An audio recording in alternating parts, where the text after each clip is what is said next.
All right, everybody. As we have been doing all season, raise some hands and we'll get rolling. Coach, nice to get a big win at home in front of your home crowd, sort of. Great way to cap off the week. You got the 5-star commit. You get the win at home against Michigan State. Are you still loving it? Still loving it. I mean, that's a big win for us. Our student section was phenomenal. Student section was phenomenal the last home game. When you beat a top 10 team, a team that hadn't lost since Thanksgiving, a team that was undefeated in the league. It's our first year in the league. It's our first year with the program. Huge win at Illinois. I mean, now we've had, 2 humongous wins, and there's, still a lot of basketball to be played.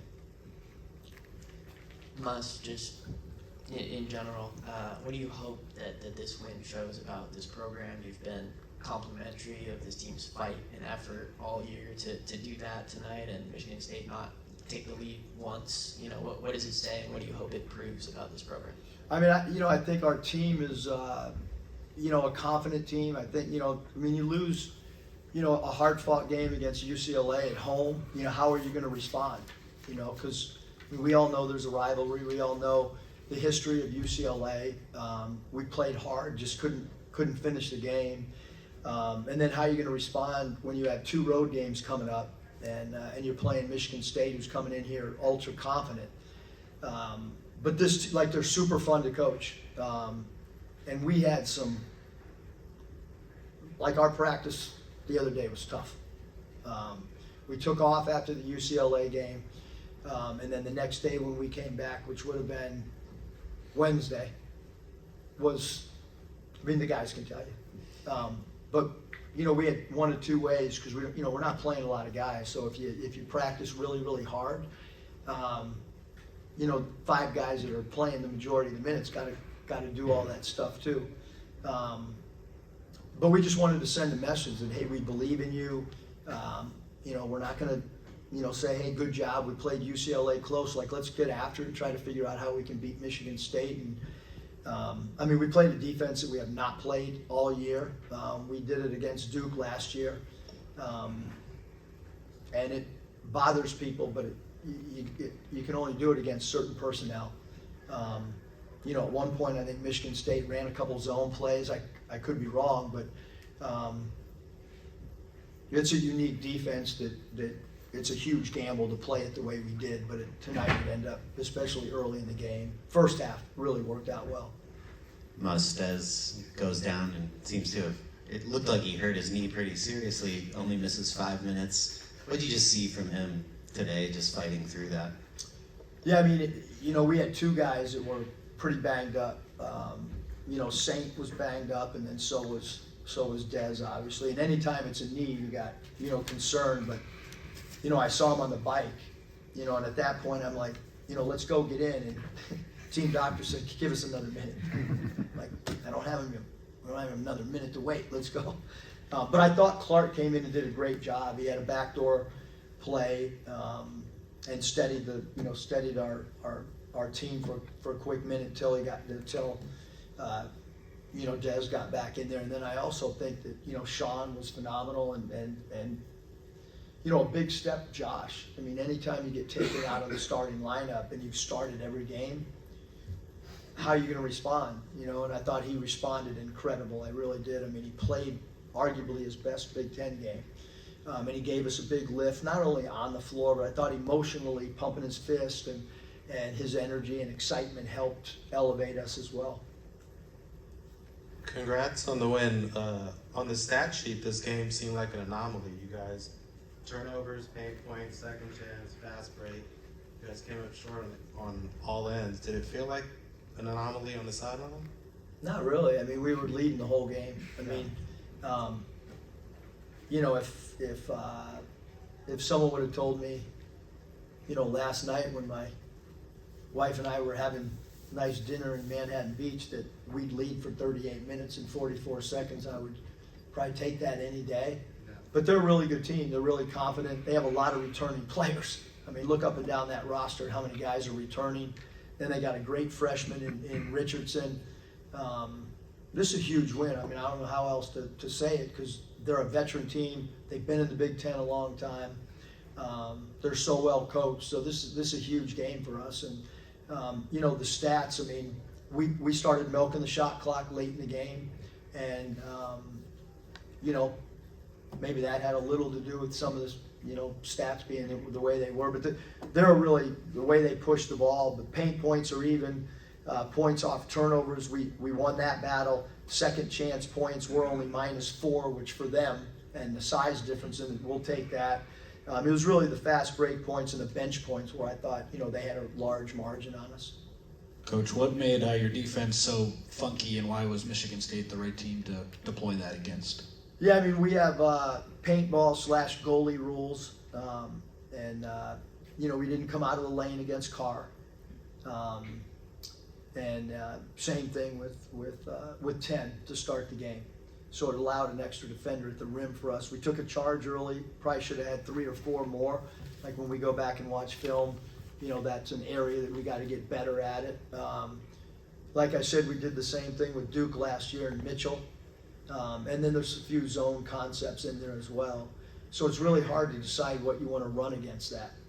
I thought we did a pretty good job taking away 3-point attempts, and you know, pretty decent job not defending, you know, defending without fouling as well. So it's, you know, we had extra help defenders on dribble drive penetration. When you have a team as fast as this one in Michigan State, what kind of things are you emphasizing in practice to even that playing field when they don't have guys playing over 30 minutes? Yeah, we just talked to, I mean, they have probably one of the deepest teams I've ever seen, just because they come off the bench with Carr and Richardson. They're as good as anyone on their team. You know, Fiddler was a really good player out of the portal that they got. Booker is ultra talented. But we just, you know, the theme of transition defense was really important, but we didn't want to lose our offensive rebounding aggressiveness. That was an area that we had really failed at most of the year, at offensive rebounding. And we've gotten better in Big Ten play. I don't know how, other than the fact that maybe some teams are bigger than us and we're able to now outreact teams with 6'6" guys and outreact 6'10" guys, because it's happened now for a few games. So although we wanted transition defense, we didn't talk about sending 3 guys back. We just talked about your first 3 steps being sprinter steps, but still going to the offensive glass. Coach, a great win, and congratulations. How did you get over the UCLA game and prepare so that your team came in on fire in this game, whereas against UCLA you started very slowly? What was different? Just you know, we talked about our slow start. We had a lot of conversations about opportunity, you know, and understanding, you know, like there were some loose balls I thought we could have gotten against UCLA, and we talked about those, we showed those, and we talked, you know, like if you're playing the 7th ranked team and an undefeated team and a team that's 18-2 and hadn't lost, like I said, since, you know, late November, you got to play like you have to exceed the energy of the opponent. And I thought that they bought into that. And like I said, they practiced super hard for 2 straight days, to the point of, and I don't think I've ever done it, to the point of no contact yesterday and basically a 50% walkthrough yesterday. And then we got them up early today and did more preparation, which usually don't do that for a 1 o'clock game. So some of us, you know, were here from, you know, pretty early in the morning, even our players. Des got here well before the shoot around time, and Buzo, both those guys got here and shot. So a lot of credit just for the focus coming out of the gates, because we knew that you can't play an 18-2 team and fall behind. I mean, if you do, and then they go to their bench. So that was something that, like, you know, if we didn't get off to a good start, you can lose this game by 12 or 14. In the presser last game, you kind of challenged Des a little bit. What kind of combo that you got with him this week about that, what you need from him? Well, he's just like, when he's really aggressive offensively, we're really good. And, you know, it's hard because he can get by his man so often, and then he's trying to figure out, you know, when do I get a teammate involved, and I'm calling a lot of plays for him.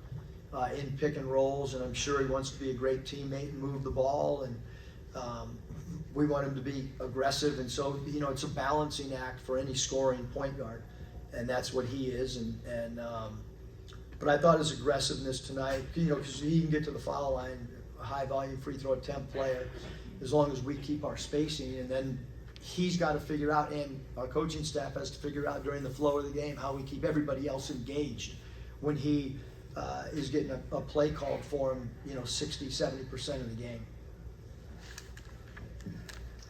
Muss, a huge defensive stop by Rashawn, you know, in that last minute or so. What have you seen? He's, you know, talked about at times. You've challenged him this year, just the toughness. You know, he's from Chicago, kind of, you know, ripped in there. How have you seen him respond to that all year, and enough for you to trust him to start? He's been great. You know, he's just such a great offensive rebounder, and the areas that we've talked to him, what we need is his defensive rebounding. And then because he's like an energy player when the ball's in the air, it's having the energy and the motor when the ball's not in the air. You know, sitting in a defensive stance, trying to take a charge, all those things. First 3 steps in transition were all things that, because sometimes it looks like he labors at times in transition.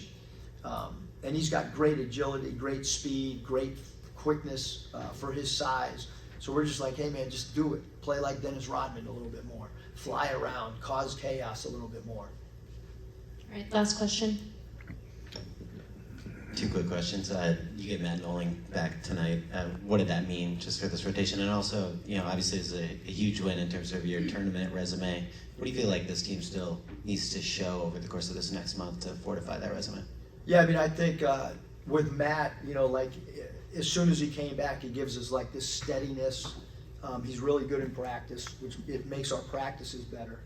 Kind of hard to put him out there, you know what I mean? But wanted him to know, hey, we believe in you. Get him out there right away. It's just his maturity, you know, in practice, on the bench, on the road. He's a grown man. And then defensively, I think he'll be able to help us. Guard perimeter guys. So it was good that he got out there and played a few minutes in a big game, and then, you know, hopefully he'll feel more comfortable with each game. And then regarding the tournament, you know, like I think where our team is right now is we just got to worry about the next game. And I think our team's done not a good job of that, but great. Like they don't look past an opponent. I think we, as a group, really understand that the only way for us to win is to be ultra focused, you know, maybe out talented at times, maybe deeper benches that we're playing. Just play for 40 minutes and see where it comes out. But I can tell you the numbers, the Ken Palm and all that, I don't even want to get into it, but it's like, come on, like you beat somebody in non-conference by 30, and that holds more weight than beating them by 10. It's a joke how those numbers go, like, you know. So I don't want to say anything else other than I've been on the flip side of it too. Like, don't think for a minute that we haven't got a good seed or got a good pairing in the tournament because of stuff that's really not real. So, I mean, a computer doesn't understand basketball. So how's a computer deciding who should be in the tournament? It's unfathomable. It doesn't happen in any other walk of life to my knowledge, and if it does, I'd love to know what it is. But that doesn't make any sense to schedule and you know, how do you, college basketball is about development. How are you supposed to develop younger players if you beat teams by 30 and that has something to do with your resume at the end of the year? It doesn't even make sense. It's college basketball. It's about developing. You get young players. How do they get an opportunity? It affects the way you sub. It affects the way you develop players. But no one wants to talk about it because, you know, basketball is run by people who have been doing it for a whole long time. You know, we don't have 4 quarters. Why? Everybody else in the world has 4 quarters. You call a timeout, you advance the ball. It's better for basketball. But, you know, some guys don't want to do that because that would put pressure on you. It's really hard to coach that way. So that's my rant on college basketball. Awesome, thank you, Coach. Any other questions? I got nowhere to go. My wife's at my daughter's dance. Anybody else got anything? I don't want to cut anybody off. We don't have dinner till a couple hours. We all good? Thank you. Any other thoughts on college basketball? What's that? Any other thoughts on college basketball that you want to opine about? Oh, next game. All right, coaches will be in